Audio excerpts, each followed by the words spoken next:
Thank to our rank, to our committee chair, our ranking member, the staff, and the committee.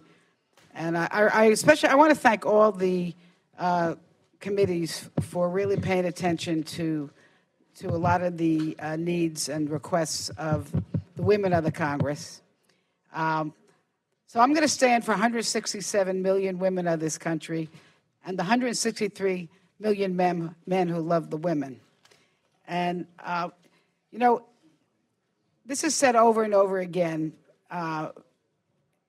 Women earn about 80% of what men earn on the dollar, and it's much worse for women of color. And it's not just about equal pay. Yes, equal pay has something is a big part of it, but there are a lot of obstacles. There's sexual harassment, access to health care. And this bill, I want to thank you, Mr. Serrano, because this bill really puts some good resources into issues that are going to help women and their families economically. And I just wanted to give some examples. Because you can say, yeah, we're all for equal pay, but and we're against sexual harassment, but you have to enforce the laws.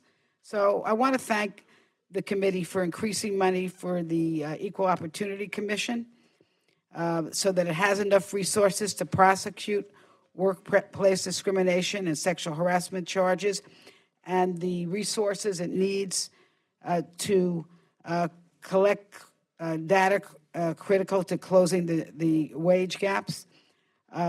Thank you, committee, for increasing resources to stop human trafficking and violence against women, including addressing the backlog of sexual assault kits and DNA tests.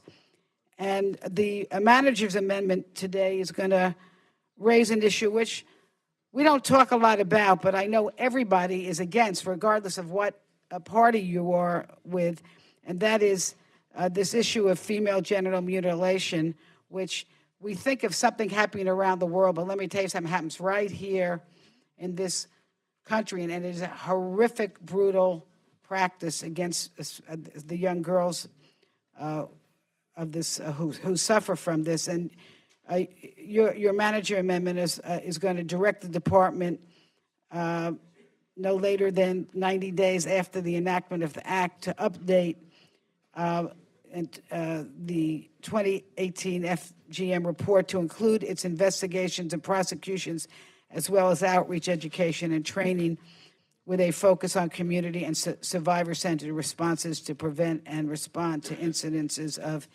female genital mutilation, which we must stop in this country. So I want to thank you all for your work. And just remember, when women succeed, America succeeds. And I yield back.